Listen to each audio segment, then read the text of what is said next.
Hello students, last में हमने देखा था ऑक्सीडेशन नंबर कैसे फाइंड करते हैं, साथ में जो स्ट्रक्चर्स होते हैं उनको कैसे फाइंड करेंगे ये देखा था। ठीक है, कल हमने कुछ सिंपल एग्जांपल्स देखे थे, आज हम थोड़े से और टफ एग्जांपल देखेंगे। ठीक है, पहला वाला जो क्वेश्चन मैं आपको देता हूं वो है MgO2। क्या? MgO2। इस MgO2 में आपको ये देखना है कि इसमें Mg का ऑक्सीडेशन नंबर कितना रहेगा, ऑक्सीजन का ऑक्सीडेशन नंबर कितना रहेगा, साथ में इनका स्ट्रक्चर कैसा रहेगा। ठीक है, तो ये बातें आपको बतानी है अभी।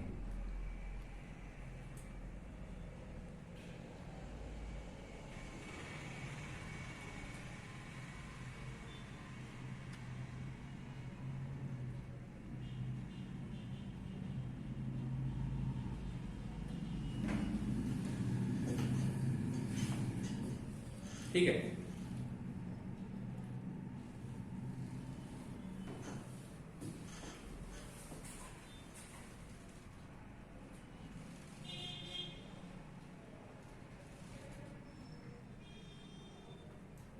Okay. First of all in दोनों में से हम पहले क्या करते हैं, Mg का ऑक्सीडेशन नंबर निकालते हैं। किसका ऑक्सीडेशन नंबर? Mg का। ठीक है, तो क्या करेंगे, Mg का ऑक्सीडेशन नंबर निकालने के लिए क्या होगा, 1 into Mg plus 2 into oxygen equals to 0। 1 oxygen normal oxidation number कितना होता है, एक ऑक्सीजन का नॉर्मल ऑक्सीडेशन नंबर -2 होता है। So this is Mg plus 2 into -2 equals to 0। Therefore Mg equals to +4। Is it okay? Mg equals to +4 मतलब Mg का oxidation number +4 होना चाहिए। क्या रियल में Mg का +4 ऑक्सीडेशन नंबर पॉसिबल है? क्या रियलिटी में Mg का +4 ऑक्सीडेशन नंबर पॉसिबल है? नहीं। Why? Because Mg जो आता है ये आता है ग्रुप नंबर 2 में। कहां पे आता है? ग्रुप नंबर 2 में। और जो ग्रुप नंबर 2 में आते हैं उनका कॉमन ऑक्सीडेशन नंबर आता है +2।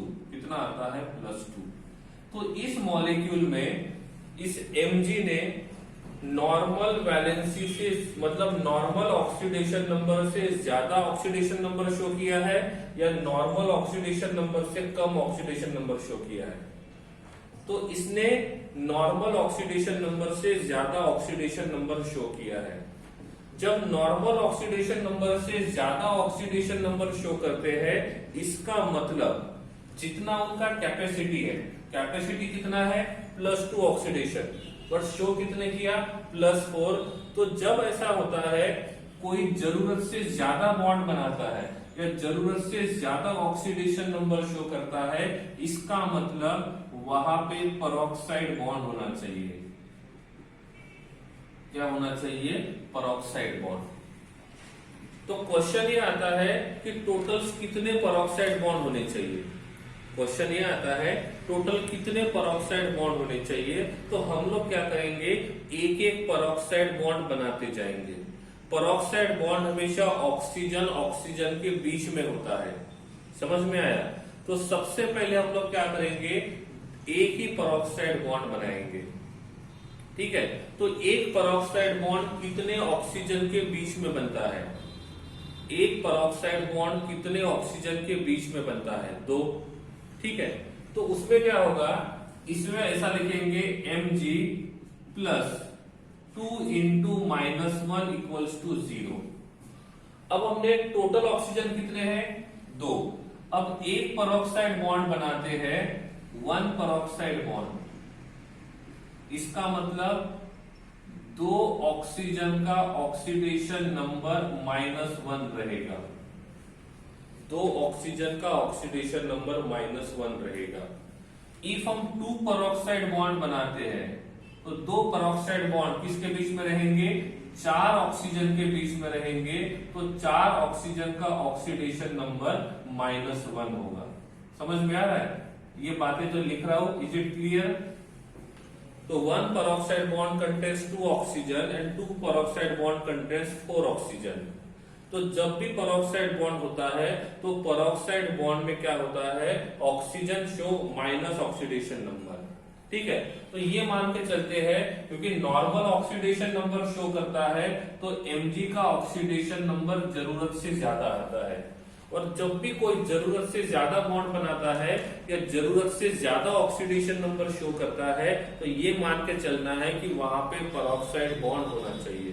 क्या होना चाहिए, peroxide बॉन्ड होना चाहिए। ठीक है, अब एक peroxide बॉन्ड, मिनिमम एक peroxide बॉन्ड तो होगा, और एक peroxide बॉन्ड में क्या होता है, 2 ऑक्सीजन का ऑक्सीडेशन नंबर -1 होता है। ठीक है, मतलब peroxide बॉन्ड में जो 2 ऑक्सीजन रहेंगे उनका ऑक्सीडेशन नंबर -1 रहेगा, मतलब उन दोनों का ऑक्सीडेशन नंबर -1 रहेगा, उन दोनों का ऑक्सीडेशन नंबर -1 रहेगा। तो -1 -1 -2 बन जाएगा।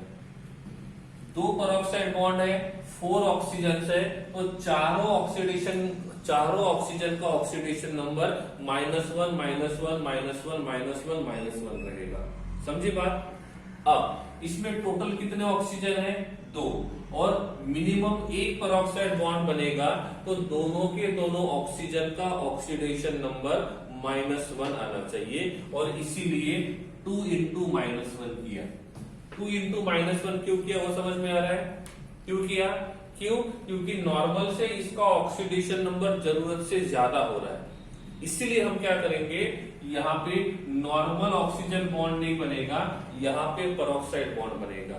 और जब peroxide बॉन्ड बनता है तो वो 2 ऑक्सीजन के बीच में बनता है, और जब वो 2 ऑक्सीजन के बीच में बनेगा तो दोनों का ऑक्सीडेशन नंबर -1 रहेगा। Mg = +2। क्या अब Mg का ऑक्सीडेशन नंबर रेंज में है? क्या अब Mg का ऑक्सीडेशन नंबर रेंज में है? यस। तो आपको इसका ऐसा स्ट्रक्चर ड्रॉ करना होगा जिस स्ट्रक्चर में कितने ऑक्सीजन का ऑक्सीडेशन नंबर -1 आना चाहिए। क्वेश्चन क्या पूछा मैंने, आपको इसका ऐसा स्ट्रक्चर बनाना होगा जिसमें कितने ऑक्सीजन का ऑक्सीडेशन नंबर -1 आना चाहिए, 2 का। तो स्ट्रक्चर कैसे रहेगा, Mg attached to O attached to O attached to O। क्या इस मॉलिक्यूल में peroxide बॉन्ड है? क्या इस मॉलिक्यूल में peroxide बॉन्ड है? यस। कैसे पता चला? peroxide बॉन्ड का मतलब होता है ऑक्सीजन के बीच का बॉन्ड ऑर्डर जब 1 होता है तो that bond is considered as a peroxide bond. इसका मतलब यहाँ पे ये peroxide बॉन्ड है। तो हमने ये मान के लिया था इस मॉलिक्यूल में ऑक्सीजन का ऑक्सीडेशन नंबर -1 होना चाहिए और Mg का ऑक्सीडेशन नंबर +2 होना चाहिए। ये हमने कैलकुलेट किया। बॉन्ड को तोड़ के देखो, क्या इतना ही ऑक्सीडेशन नंबर आता है? इसका मतलब आपने जो कैलकुलेशन किया है वो 100% सही है। क्लियर है? हमने इस बॉन्ड को तोड़ा, कहां पे शिफ्ट करना होगा, इक्वल या अनइक्वल? इसको इक्वली डिस्ट्रीब्यूट करेंगे, अनइक्वल करेंगे। सही है। अब ऐसा करते हैं हम लोग तो क्या होगा, this will be -1, this will be +1। हमने इस बॉन्ड को तोड़ा, so this will be -1, this will be +1। अब क्या करेगा, हम यहां से तोड़ेंगे तो ये वाला बॉन्ड जो रहेगा वो दोनों का इलेक्ट्रोनेगेटिविटी सेम है, तो किसी के ऊपर कोई चार्ज नहीं रहेगा। इसका मतलब हमने जो स्ट्रक्चर बनाया था उसके हिसाब से Mg का ऑक्सीडेशन नंबर +2 आता है और ऑक्सीजन का ऑक्सीडेशन नंबर -1, यहाँ पे भी ऑक्सीजन का ऑक्सीडेशन नंबर -1। क्लियर हो गया? अब बात करते हैं यहाँ पे कि स्ट्रक्चर कौन सा पॉसिबल था। कुछ लोग बोलेंगे sir O attach to Mg attach to O, ये स्ट्रक्चर पॉसिबल नहीं होना चाहिए क्या? तो ये पॉसिबल क्यों नहीं होगा? क्योंकि Mg के वैलेंस शेल में 2 इलेक्ट्रॉन है, तो Mg का वैलेंस भी 2 होना चाहिए, बट हियर Mg ने 4 बॉन्ड्स बनाए। इसका मतलब यहाँ पे Mg अपनी वैलेंसी को सेटिस्फाई नहीं करता है। और जब भी किसी मॉलिक्यूल में एक भी एटम अपनी वैलेंसी को सेटिस्फाई नहीं करता है, इसका मतलब वो स्ट्रक्चर गलत है। समझा नहीं समझा? अब बात आती है एक स्ट्रक्चर की, O attach to Mg attach to O। Clear? Mg के वैलेंस शेल में कितने इलेक्ट्रॉन्स हैं? 2। Mg के वैलेंस शेल में कितने इलेक्ट्रॉन अनपेड है? 2। इसका मतलब Mg 2 बॉन्ड बनाएगा और Mg ने 2 बॉन्ड बना लिए। सही है। ऑक्सीजन के वैलेंस शेल में कितने इलेक्ट्रॉन्स हैं? 6 में से 2 इलेक्ट्रॉन अनपेड है और 4 इलेक्ट्रॉन पेड है। इसका मतलब इस ऑक्सीजन के पास 2 लोन पेयर है, तो हर ऑक्सीजन के पास 2 लोन पेयर है और 2 अनपेड। यहां पे एक अनपेड ने बॉन्ड बनाया, तो क्या इस ऑक्सीजन के पास अनपेड इलेक्ट्रॉन होगा? क्या इस ऑक्सीजन के पास अनपेड इलेक्ट्रॉन होगा या नहीं होगा?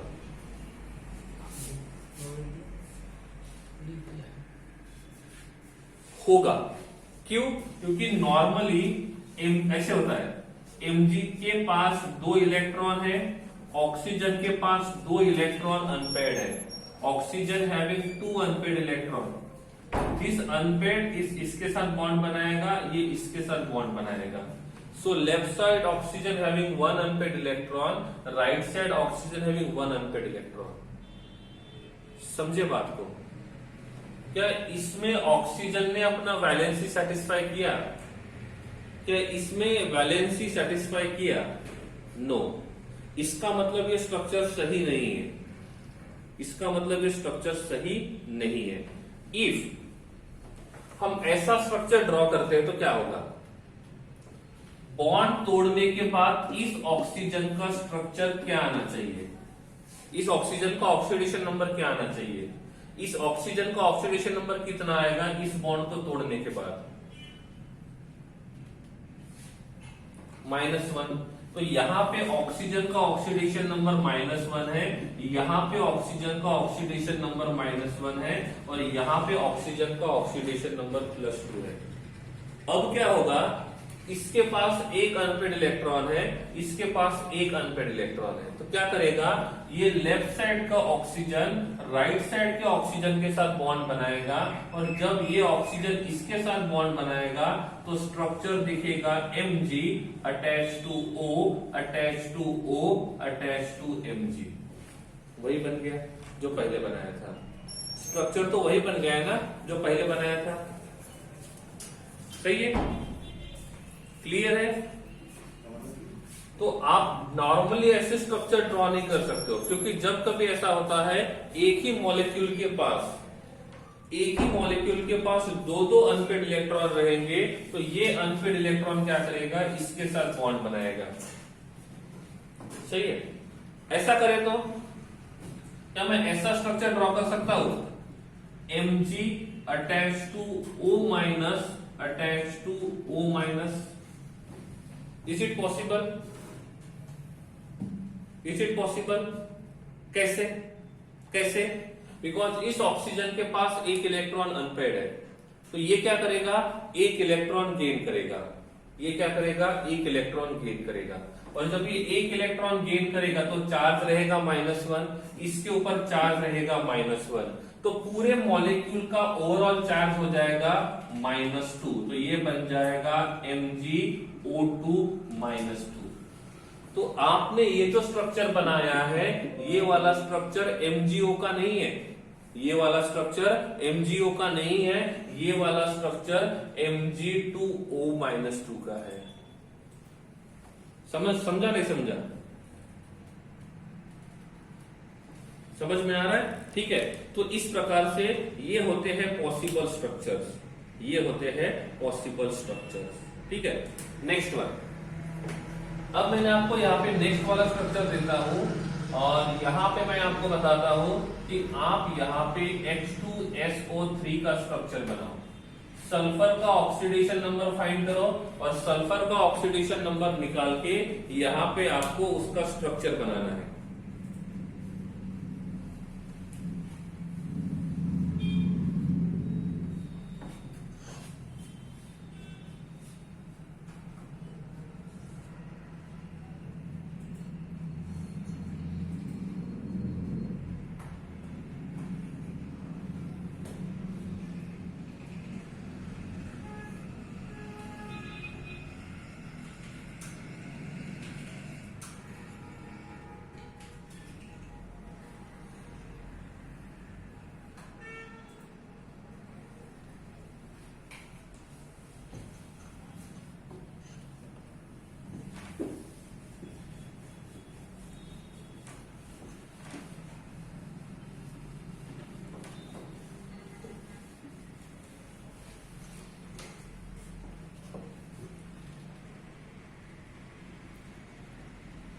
कंप्लीटेड। चलो पहले ऑक्सीडेशन स्टेट निकालते हैं। 2 हाइड्रोजन, या तो लिखेंगे 2 into hydrogen plus 1 into sulphur plus 3 into oxygen, overall charge is 0। पहले ये पता लगाना है कि हमको किसका ऑक्सीडेशन नंबर फाइंड करना है। किसका फाइंड करना है? सल्फर का। उसकी वैल्यू नहीं रखते हैं, बाकी की वैल्यू रख देते हैं। 1 hydrogen plus 1 into 2 plus 2 plus sulphur plus 3 into minus 2, 3 into minus 2 minus 6 plus 2 -4, sulphur -4 equals to 0 and sulphur equals to +4। सही है। तो इसमें क्या हुआ, हमने एक हाइड्रोजन का ऑक्सीडेशन नंबर +1 लिया, एक ऑक्सीजन का ऑक्सीडेशन नंबर -2 लिया और सल्फर का ऑक्सीडेशन नंबर कितना मिला? +4। तो आपको स्ट्रक्चर्स ऐसे बनाने हैं जिसमें आपको हाइड्रोजन +1 आना चाहिए, ऑक्सीजन -2 आना चाहिए और सल्फर +4 आना चाहिए। सही है। क्या स्ट्रक्चर बन गया आपका? कैसे बनाएंगे स्ट्रक्चर? तो स्ट्रक्चर होना चाहिए H attach to O attach to S, double bond O attach to O attach to H। Is it clear? तो इसका स्ट्रक्चर जो रहेगा वो इस प्रकार का होना चाहिए, जिसमें 2 हाइड्रोजन ऑक्सीजन के थ्रू अटैच रहेंगे और एक ऑक्सीजन डबल बॉन्डेड अटैच रहेगा। अरे समझा नहीं समझा? स्ट्रक्चर सही है? स्ट्रक्चर क्लियर है? ठीक है। बॉन्ड तोड़ के देखो, बॉन्ड तोड़ के देखो आ रहा है कि नहीं आ रहा है। ठीक है। नेक्स्ट वन,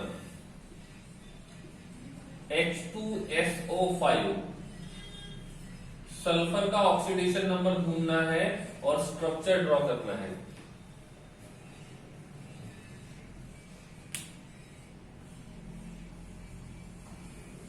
ठीक है, क्लियर है? तो अभी हमने H2SO3 किया था, अब आपको H2SO5 करना है। इस H2SO5 में आपको देखना है, क्या देखना है? इस सल्फर का ऑक्सीडेशन नंबर कितना रहेगा, साथ में इसका स्ट्रक्चर कैसा रहेगा।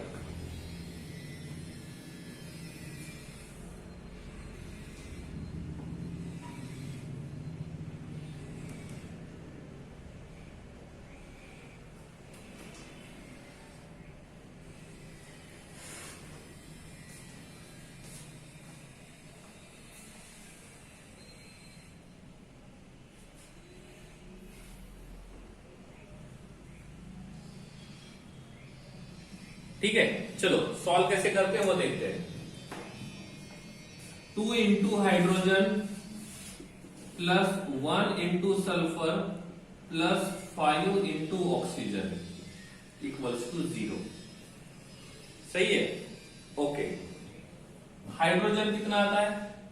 Plus 1 into 2 plus sulphur, oxygen -2 into 5 -10 equals to 0, तो सल्फर इक्वल्स टू +8।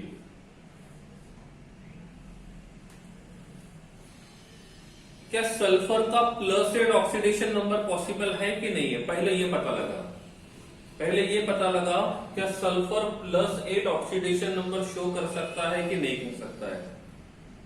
कैसे पता चलेगा? सल्फर का इलेक्ट्रॉनिक कॉन्फ़िगरेशन क्या है? सल्फर का इलेक्ट्रॉनिक कॉन्फ़िगरेशन आता है, ये आता है 3s2 3p, कितना आता है? 4।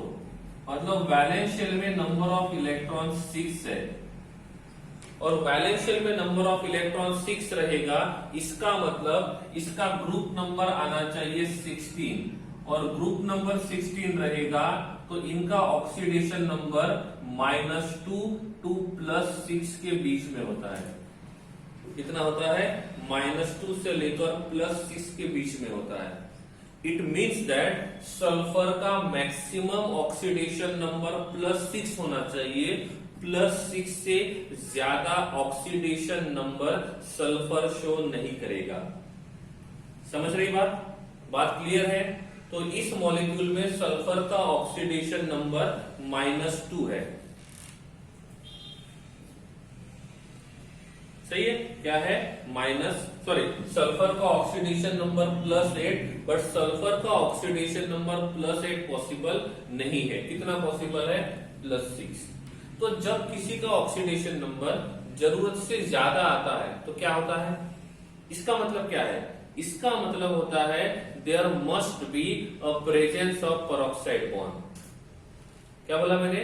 जब भी किसी का ऑक्सीडेशन नंबर जरूरत से ज्यादा आता है, इसका मतलब ये है वहां पे पेरोक्साइड बॉन्ड हो सकता है। क्वेश्चन ये आता है कितने पेरोक्साइड बॉन्ड हो सकते हैं। तो पहले क्या करेंगे, एक ही पेरोक्साइड बॉन्ड बना के देखो, और एक पेरोक्साइड बॉन्ड बनाने के बाद इफ वो अपने रेंज के अंदर आता है, इसका मतलब उनके पास एक ही पेरोक्साइड बॉन्ड होगा। इफ फिर भी वो नहीं आ रहा है, इसका मतलब उसमें 2 पेरोक्साइड बॉन्ड होने चाहिए। तो आप क्या करोगे, एक एक पेरोक्साइड बॉन्ड बनाते जाओगे, ठीक है। और इफ वो पेरोक्साइड बॉन्ड बनाएंगे तो उनका ऑक्सीडेशन नंबर -2 नहीं रहेगा, उनका ऑक्सीडेशन नंबर -1 रहेगा, ठीक है। अब इनके पास टोटल कितने ऑक्सीजन है? इनके पास टोटल कितने ऑक्सीजन है? 5 में से एक पेरोक्साइड बॉन्ड बनाएंगे, तो एक पेरोक्साइड बॉन्ड बनाने के लिए कितने ऑक्सीजन चाहिए? एक पेरोक्साइड बॉन्ड बनाने के लिए कितने ऑक्सीजन चाहिए? 2। तो 5 में से 2 ऑक्सीजन का ऑक्सीडेशन नंबर -1 लेते हैं, और बचे हुए 3 ऑक्सीजन का ऑक्सीडेशन नंबर -2 लेके देखते हैं। 2 ही क्यों लिए मैंने? 2 ही क्यों लिए? 2 इसलिए लिए क्योंकि एक बॉन्ड में 2 ऑक्सीजन होते हैं। समझ में आ रहा है? तो 5 में से 2 ऑक्सीजन का ऑक्सीडेशन नंबर -1 लेंगे, और 3 का ऑक्सीडेशन नंबर -2 लेंगे, ठीक है। It means 2 oxygen peroxide bond बनाएंगे और 3 ऑक्सीजन नॉर्मल बॉन्ड बनाएंगे। तो अब ये कैसे लिखेंगे? ये लिखेंगे 2 into hydrogen plus 1 into sulphur plus 3 into oxygen plus 2 into oxygen equals to 0। हमने इनको सेपरेट क्यों किया? समझ में आ गया? इनको सेपरेट क्यों किया? क्लियर है? सेपरेट क्यों किया? 5 ऑक्सीजन में से 3 ऑक्सीजन का ऑक्सीडेशन नंबर अलग है और 2 ऑक्सीजन का ऑक्सीडेशन नंबर अलग है। सॉल्व करते हैं। 2 into 1 that is 2 plus sulphur 3 into, इन 3 का ऑक्सीडेशन नंबर -2 है, so 3 into -2 -6 plus 2 into oxygen, तो 2 ऑक्सीजन का ऑक्सीडेशन नंबर -1 है, 2 into -1 -2 equals to 0, therefore sulphur -6 equals to 0, तो सल्फर इक्वल्स टू +6। क्या अब सल्फर अपने रेंज में आ गया? क्या अब सल्फर अपने रेंज में आ गया? क्योंकि सल्फर का रेंज कितना है? -2 से लेकर +6, और यहां पे सल्फर अब अपने रेंज में है। इसका मतलब इस 5 ऑक्सीजन में से 2 ऑक्सीजन पेरोक्साइड बॉन्ड बनाएंगे, 5 ऑक्सीजन में से 2 ऑक्सीजन पेरोक्साइड बॉन्ड बनाएंगे, और 3 ऑक्सीजन नॉर्मल बॉन्ड बनाएंगे। सही है? तो +8 क्यों आया था? क्योंकि आपने ये मान के चले थे कि वहां पे पेरोक्साइड बॉन्ड नहीं है। अब मैंने आपको क्या बोला है कि पेरोक्साइड बॉन्ड है कि नहीं है, ये ऐसे पता चलेगा। तो आपने यही मान के चले थे कि पेरोक्साइड बॉन्ड नहीं है, और आपने एक भी पेरोक्साइड बॉन्ड कंसीडर नहीं किया, तब इसका ऑक्सीडेशन नंबर रेंज के बाहर चला गया, तब उसका ऑक्सीडेशन नंबर रेंज के बाहर चला गया। इसका मतलब वहां पे पेरोक्साइड बॉन्ड होना चाहिए। तो आपने पहले कितना पेरोक्साइड बॉन्ड बना के देखा? आपने पहले एक ही पेरोक्साइड बॉन्ड बना के देखा, और एक पेरोक्साइड बॉन्ड बनाने के बाद क्या वो अपने रेंज के अंदर आता है? इफ ये अपने रेंज के अंदर आता है तो यही मान के चलना है कि यहाँ पे एक पेरोक्साइड बॉन्ड रहेगा, ठीक है। इसका स्ट्रक्चर कैसे रहेगा, इसका स्ट्रक्चर कैसे रहेगा? तो इसका स्ट्रक्चर रहेगा H attach to O attach to S double bond O double bond O attach to O attach to O attach to H। ये बन गया स्ट्रक्चर। इफ अब मैं आपको पूछता हूं, यहां पे टोटल ऑक्सीजन है, तो इस ऑक्सीजन का ऑक्सीडेशन नंबर कितना आएगा जब पूरे मॉलिक्यूल को तोड़ेंगे? इस ऑक्सीजन का ऑक्सीडेशन नंबर कितना आएगा? इसका ऑक्सीडेशन नंबर आएगा -2। सही है ना? इसका ऑक्सीडेशन नंबर कितना आएगा? -2। हाइड्रोजन का ऑक्सीडेशन नंबर कितना आएगा? नहीं समझ रहे? अरे समझ रहा है नहीं समझ रहा है? पहली बार समझ रहा है नहीं समझ रहा है? ठीक है, तो इसका ऑक्सीडेशन नंबर कितना आएगा? +1। हमने इस बॉन्ड को तोड़ा तो सल्फर का ऑक्सीडेशन नंबर रहेगा +1। ठीक है, अब हम सल्फर ऑक्सीजन दोनों बॉन्ड तोड़ते हैं, तो ये दोनों बॉन्ड जब तोड़ेंगे तो ये ऑक्सीजन रहेगा -2 और ये रहेगा +2। हमने इन दो बॉन्ड्स को तोड़ दिया, सो this is -2 and this is +2। हम इस बॉन्ड को तोड़ेंगे, so this will be -1 and +1। हमने इस बॉन्ड को तोड़ दिया, दिस इज -1 एंड +1। अब ऑक्सीजन ऑक्सीजन के बीच का बॉन्ड तोड़ेंगे तो यहाँ पे कोई चार्ज नहीं आएगा। समझ गया? कोई चार्ज नहीं आएगा। अब क्या हुआ है, इसका ऑक्सीडेशन नंबर +1 है, इनका ऑक्सीडेशन नंबर -2 है, इसका भी ऑक्सीडेशन नंबर -2 है, और इन दोनों का ऑक्सीडेशन नंबर -1 है और इसका ऑक्सीडेशन नंबर +1 है। समझा? क्लियर है? अब क्वेश्चन ये आता है, इस H2SO5 में टोटल कितने पेरोक्साइड बॉन्ड है? टोटल कितने पेरोक्साइड बॉन्ड है? तो टोटल कितने पेरोक्साइड बॉन्ड थे? 1। अब मैंने आपको पूछा टोटल कितने ऑक्सीजन है? टोटल कितने ऑक्सीजन है? क्या सभी का ऑक्सीडेशन नंबर -2 है? क्या सभी का ऑक्सीडेशन नंबर -2 है? नो। तो कितने ऐसे ऑक्सीजन है जिनका ऑक्सीडेशन नंबर -2 है?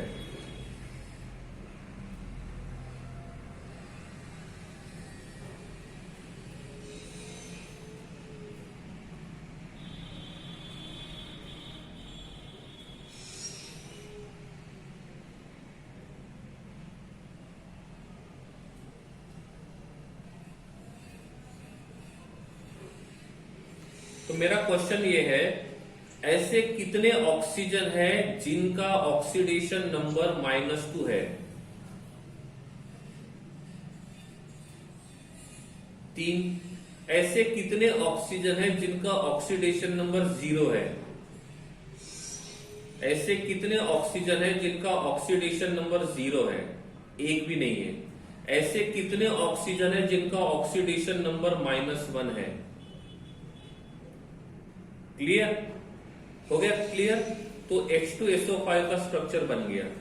So this is the structure of H2SO5। Okay, अब मैंने आपको नेक्स्ट वाला स्ट्रक्चर दे दिया, Fe2O3। Fe2O3, इसमें आपको Fe का ऑक्सीडेशन नंबर निकालना है और स्ट्रक्चर ड्रॉ करना है।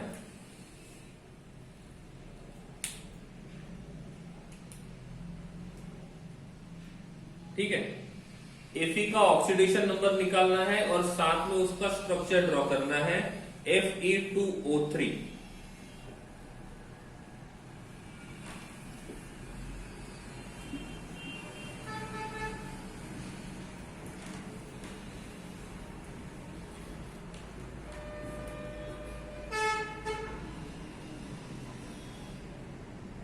Fe2O3 ऑक्सीडेशन नंबर और structure.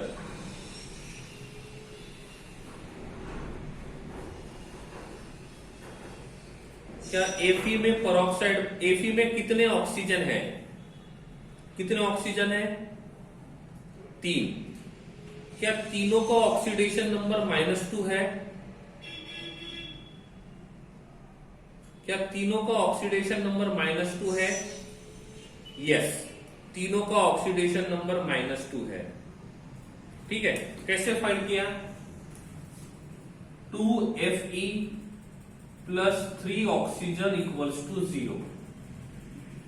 2Fe 3 into oxygen. Normally oxygen का ऑक्सीडेशन नंबर कितना होता है? नॉर्मली ऑक्सीजन का ऑक्सीडेशन नंबर कितना होता है? -2। तो 2 इंटू 3 -6 equals to 0। Therefore Fe equals to +3। ठीक है, बेवजह पेरोक्साइड बॉन्ड नहीं बना। पेरोक्साइड बॉन्ड बेवजह नहीं बनाने का। इफ उस पर्टिकुलर एटम का ऑक्सीडेशन नंबर रेंज के अंदर है तो पेरोक्साइड बॉन्ड बनाने की जरूरत नहीं है। इफ वो रेंज के बाहर जाता है तो बनाओ। इफ वो रेंज के बाहर जाता है तो बनाओ। इसके हिसाब से गए तो स्ट्रक्चर कैसे बनेगा? Oxygen, double bond Fe, single bond oxygen, single bond Fe, double bond oxygen. क्या ऑक्सीजन ने अपनी वैलेंसी को सेटिस्फाई किया? क्या तीनों ऑक्सीजन ने अपनी वैलेंसी को सेटिस्फाई किया? Yes, clear. अब क्या Fe का ऑक्सीडेशन नंबर रेंज में है? क्या Fe का ऑक्सीडेशन नंबर रेंज में है कि रेंज के बाहर है? कैसे पता चलेगा? Fe जो है ये डी ब्लॉक का एलिमेंट है। कौन है? डी ब्लॉक का एलिमेंट। लेकिन डी ब्लॉक का एलिमेंट का ऑक्सीडेशन नंबर कैसे फाइंड करेंगे? तो minimum oxidation number equals to total number of electrons in ns orbital. In ns orbital, सही है। और maximum number of electrons, maximum oxidation number equals to total electron in ns orbital plus total unpaired electron in n-1 d orbital। सही है। अब Fe का atomic number कितना है? 26। 26 रहेगा तो इसका इलेक्ट्रॉनिक कॉन्फ़िगरेशन क्या रहेगा? That will be 1s2, 2s2, 2p6, 3s2, 3p6, 4s2 and 3d6। इसके लिए n का वैल्यू कितना है? n का वैल्यू कितना है? इसके लिए जो n का वैल्यू है ये 4 है। क्या है? 4। तो हमको यहां पे देखना पड़ेगा 4s के बारे में और 3d के बारे में। सही है। अब 4s के पास कितने इलेक्ट्रॉन है? 2। और 3d के पास कितने हैं? 6। 4s के पास एक ही ऑर्बिटल है, 3d के पास 5 ऑर्बिटल है। इलेक्ट्रॉन को ऐड करते हैं। s के पास कितने इलेक्ट्रॉन है? 2। s के पास कितने इलेक्ट्रॉन है? 2।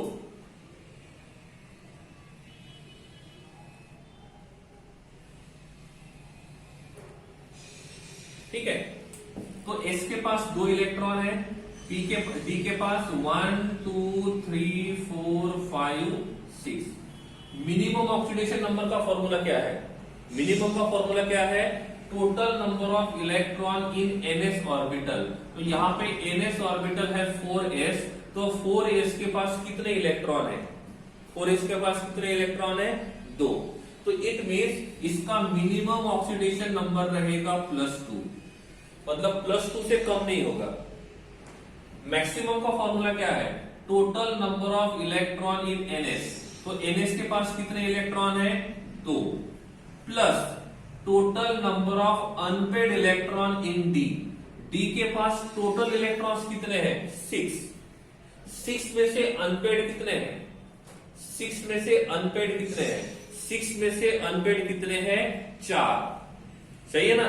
ये 6 में से 2 पेड है और 4 अनपेड है। हमको यहाँ पे अनपेड काउंट करना है। सो 2 + 4 = 6। इसका मतलब मिनिमम रहेगा +2 और मैक्सिमम रहेगा +6। मिनिमम रहेगा +2 और मैक्सिमम रहेगा +6। तो Fe के पॉसिबल ऑक्सीडेशन नंबर कौन से हो गए? ये हो गए +2, +3, +4, +5 and +6। So these are possible oxidation number. तो इस Fe का ऑक्सीडेशन नंबर रेंज में है कि रेंज के बाहर है? रेंज में है कि रेंज के बाहर है? रेंज में है। इसका मतलब यहां पे एक भी ऑक्सीजन पेरोक्साइड बॉन्ड नहीं बनाएगा, और एक भी ऑक्सीजन पेरोक्साइड बॉन्ड नहीं बनाएगा, इसका मतलब एक भी ऑक्सीजन का ऑक्सीडेशन नंबर -1 नहीं रहेगा, सभी का ऑक्सीडेशन नंबर -2 रहेगा। समझा नहीं समझा? क्लियर है? तो ये किसके बारे में था? Fe2O3 के बारे में, कि इस Fe2O3 में पेरोक्साइड बॉन्ड है कि पेरोक्साइड बॉन्ड नहीं है। ठीक है, नेक्स्ट वाला क्वेश्चन मैं आपको देता हूं, that is CrO3। That is CrO3। Cr का मतलब क्रोमियम। आपको यह बताना है इसमें क्रोमियम का ऑक्सीडेशन नंबर कितना है, और टोटल 3 ऑक्सीजन प्रेजेंट है, तो क्या इनके पास पेरोक्साइड बॉन्ड है क्या, और है तो कितने? पहला क्वेश्चन क्रोमियम का ऑक्सीडेशन नंबर, दूसरा क्वेश्चन पेरोक्साइड बॉन्ड है कि नहीं है, और तीसरा क्वेश्चन इफ पेरोक्साइड बॉन्ड है तो कितने हैं?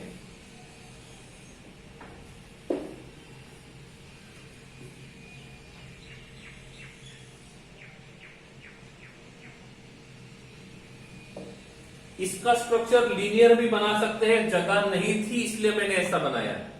इसका स्ट्रक्चर ऐसे बनाते हैं, O attach to Fe attach to O attach to Fe attach to O। यहां पे जगह नहीं थी इसलिए मैंने स्ट्रक्चर ऐसा बनाया था। ठीक है, एवरीथिंग दोनों सही है।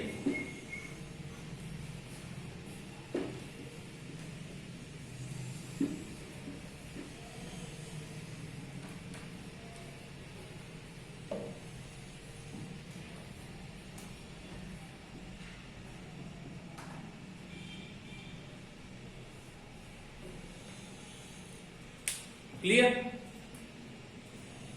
बनी गई स्ट्रक्चर? स्ट्रक्चर बनी गई? કેટલા પેરોક્સાઇડ બોન્ડ છે અહીંયા?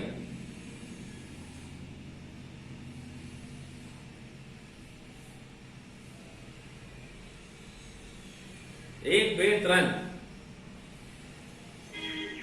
How many peroxide bond present are there? Okay, चलो लेट्स स्टार्ट। क्रोमियम, पहले हम लोग नॉर्मली जाते हैं। नॉर्मली ऑक्सीजन कितना होता है? -2, उसके हिसाब से जाते हैं। So chromium +3 into oxygen, overall charge is 0।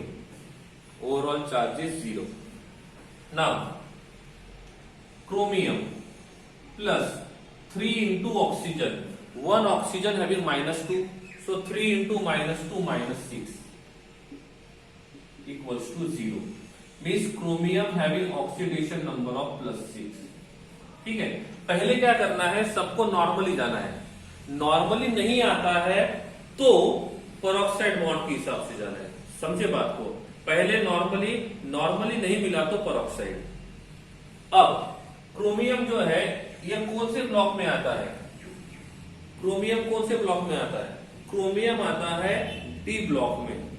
So chromium is present in D block. इसका मतलब ये वाला फॉर्मूला अप्लाई करना होगा। क्रोमियम एटॉमिक नंबर कितना है? क्रोमियम एटॉमिक नंबर कितना है? Scandium, titanium, vanadium, chromium 24। So it must be 1s2, 2s2, 2p6, 3s2, 3p6, 4s2 and 3d4। ठीक है, एक्स्ट्रा स्टेबिलिटी अप्लाई करते हैं, एक्स्ट्रा स्टेबिलिटी भी अप्लाई करते हैं, तो ये क्या बनेगा? ये बन जाएगा 4s1 and this is like this one, according to extra stability. ठीक है, अब क्या है फॉर्मूला, मिनिमम ऑक्सीडेशन नंबर का फॉर्मूला क्या है, total number of electrons in ns orbital. यहाँ पे n का वैल्यू 4 है, तो ns के पास टोटल नंबर ऑफ इलेक्ट्रॉन्स है 1, तो मिनिमम ऑक्सीडेशन नंबर कितना रहेगा, +1। मिनिमम कितना रहेगा, +1। अब s के पास 1 इलेक्ट्रॉन है और d के पास 5 इलेक्ट्रॉन है। ठीक है, इलेक्ट्रॉन्स लिख लेते हैं। सो दिस इज 1 इलेक्ट्रॉन, ये 1, ये 2, ये 3, ये 4, ये 5। ठीक है, मिनिमम पता चल गया। अब मैक्सिमम ढूंढना है। मैक्सिमम का क्वेश्चन क्या है, total number of ns electron. तो ns के पास कितने हैं, ns के पास कितने इलेक्ट्रॉन है, ns के पास 1 इलेक्ट्रॉन है, plus total unpaired electron in n-1d। तो इसके पास टोटल कितने इलेक्ट्रॉन अनपेड है, so total 5 unpaired electrons are there equals to 6। इसका मतलब मैक्सिमम ऑक्सीडेशन नंबर कितना रहेगा, 6। तो रेंज क्या हो गया, रेंज हो गया +1 से +6। समझा नहीं समझा, तो क्रोमियम के लिए जो रेंज है वो कितना है, +1 से +6। और यहां पे जो क्रोमियम है वो रेंज के इनसाइड में है कि रेंज के आउटसाइड चला गया, रेंज के इनसाइड में, रेंज के आउटसाइड में, रेंज के इनसाइड में है। इसका मतलब एक बात तो कंफर्म हो गई है, नो पेरोक्साइड बॉन्ड। ठीक है, इसका मतलब होता है नो पेरोक्साइड बॉन्ड। तो इसका स्ट्रक्चर रहेगा Cr double bond O double bond O double bond O। समझ गए बात को। सो this is the structure of CrO3, this is the structure of CrO3। समझा या नहीं समझा,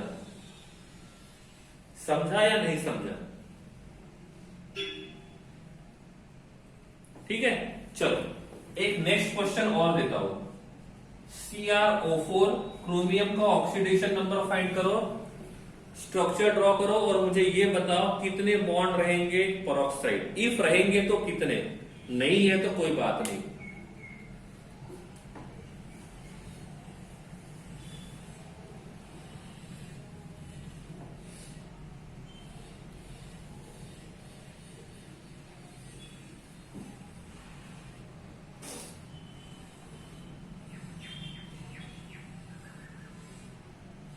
पहला काम ऑक्सीडेशन नंबर, दूसरा काम ये बताना कि पेरोक्साइड बॉन्ड है कि नहीं है।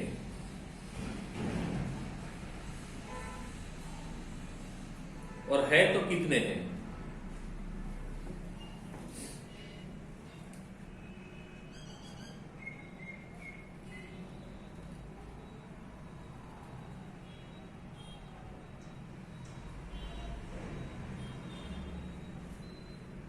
स्पीड बढ़ाना है, ज्यादा टाइम नहीं मिलेगा, ठीक है।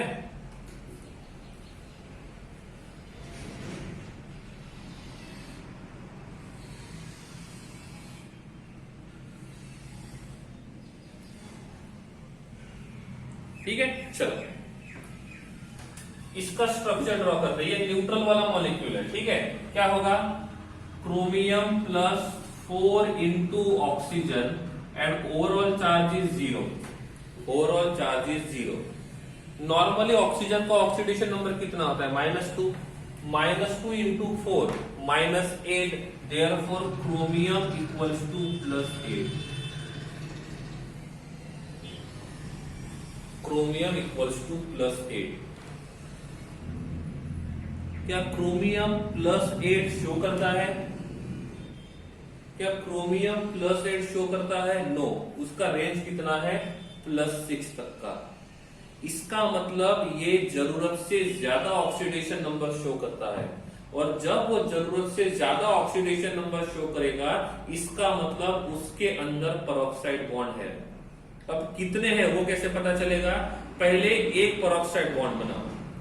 इसके पास टोटल कितने ऑक्सीजन है, टोटल कितने ऑक्सीजन है, टोटल 4। इफ हम एक पेरोक्साइड बॉन्ड बनाते हैं, एक, तो 4 में से कितने यूज करेंगे, 4 में से कितने यूज करेंगे, 2। तो 4 में से 2 ऑक्सीजन का ऑक्सीडेशन नंबर -1 लेते हैं और बचे हुए ऑक्सीजन का ऑक्सीडेशन नंबर -2 लेते हैं। समझा? क्या किया, पहले मैं एक पेरोक्साइड बॉन्ड बना के देखता हूं। तो एक पेरोक्साइड बॉन्ड बनाने के लिए 2 ऑक्सीजन चाहिए, तो पेरोक्साइड बॉन्ड बनाएंगे तो उस ऑक्सीजन का ऑक्सीडेशन नंबर -1 रहेगा। तो 4 में से 2 ऑक्सीजन का ऑक्सीडेशन नंबर -1 आता है और रिमेनिंग को एज इट इज रखेंगे। तो ये क्या बनेगा, ये बनेगा chromium plus 2 into oxygen plus 2 into oxygen equals to 0। तो बनेगा क्रोमियम 2 इंटू, पहले ऑक्सीजन -1 वाले, 2 इंटू -1 -2 माइनस 2 इंटू -2, ये बन जाएगा -4 इक्वल्स टू 0। ये समझ में आ गया सेपरेट क्यों किया, सेपरेशन क्यों किया वो समझ में आ गया। सेपरेशन इसलिए किया ये पता करने के लिए कि कितने पेरोक्साइड हो सकते हैं। तो ये +8 बना रहा है, रेंज कितना है +6, रेंज के बाहर चला गया है, इसका मतलब पेरोक्साइड बॉन्ड है, इसका मतलब पेरोक्साइड बॉन्ड है। तो पेरोक्साइड बॉन्ड में क्या होगा, पहले एक ही पेरोक्साइड बॉन्ड बनाएंगे। तो एक पेरोक्साइड बॉन्ड बनाने के लिए 2 ऑक्सीजन चाहिए, तो 4 में से 2 ऑक्सीजन का -1 लेते हैं और 2 ऑक्सीजन का -2 लेते हैं। मतलब 4 ऑक्सीजन में से 2 ऑक्सीजन को हम पेरोक्साइड वाले कंसीडर करते हैं और 2 ऑक्सीजन को नॉर्मल ऑक्सीजन कंसीडर करते हैं। तो इसमें क्या होगा, क्रोमियम का ऑक्सीडेशन नंबर +6 रहेगा। क्या अब ये रेंज में है, क्या अब ये रेंज में है? इसका मतलब 4 ऑक्सीजन में से 2 ऑक्सीजन पेरोक्साइड बॉन्ड के रहेंगे और 2 ऑक्सीजन नॉर्मल रहेंगे। क्या बोला मैंने, 4 में से 2 ऑक्सीजन पेरोक्साइड बॉन्ड के रहेंगे और 2 ऑक्सीजन नॉर्मल बॉन्ड के रहेंगे। तो स्ट्रक्चर ऐसा हो सकता है, chromium double bond O attach to O and this one. So total कितने ऑक्सीजन है, 4 में से ये वाले जो 2 ऑक्सीजन है ये पेरोक्साइड बॉन्ड वाले हैं और ये वाले जो 2 ऑक्सीजन है ये नॉर्मल ऑक्सीजन है। समझ में आ रहा है नहीं आ रहा है? तो इसका ऑक्सीडेशन नंबर -2, ये -2, ये -1, ये -1। समझ में आ रहा है? तो 4 में से 2 ऑक्सीजन पेरोक्साइड वाले हैं और 2 ऑक्सीजन नॉर्मल वाले हैं। क्लियर है? तो ये था हमारा स्ट्रक्चर CrO4। कौन सा था, CrO4। अब एक और बार आपको स्ट्रक्चर देता हूं और यहां पे लिखता हूं CrO5। इसमें Cr के बारे में बताना है, CrO5। इसमें आपको ये बताना है CrO5 में Cr का ऑक्सीडेशन नंबर कितना है। उसी से आपको पता चलेगा पेरोक्साइड बॉन्ड रहेंगे कि नहीं रहेंगे। इफ पेरोक्साइड बॉन्ड है तो कितने हैं CrO5, और इफ पेरोक्साइड बॉन्ड है तो कितने हैं। समझ में आ गया? और लास्ट में आपको स्ट्रक्चर ड्रॉ करना है। आपने बटरफ्लाई देखी है कभी, बटरफ्लाई देखी है? गुजराती में क्या बोलते हैं उसको, गुजराती में क्या बोलते हैं, पतंगियू। ओके कोई बात नहीं, चलो ऐसे पूछ लिया मैंने। क्वेश्चन है आपका CrO5।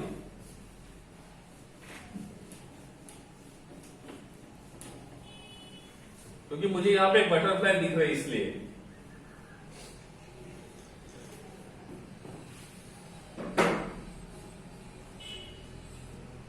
पति क्यों?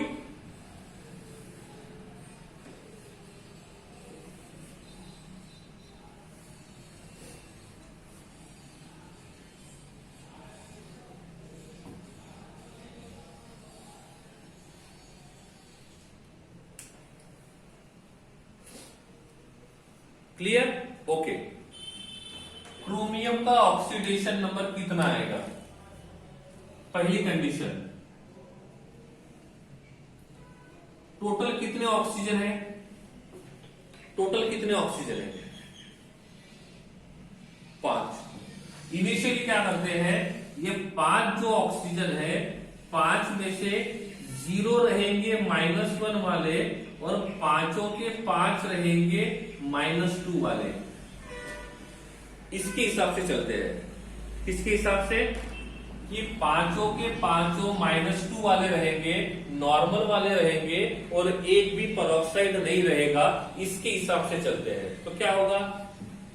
1 ऑक्सीजन का -2, 5 ऑक्सीजन का -10, तो क्रोमियम का ऑक्सीडेशन नंबर बनेगा +10। इसके हिसाब से मतलब सभी के सभी ऑक्सीजन नॉर्मल होने चाहिए, एक भी पेरोक्साइड नहीं रहेगा, तो क्रोमियम का ऑक्सीडेशन नंबर रहेगा +10।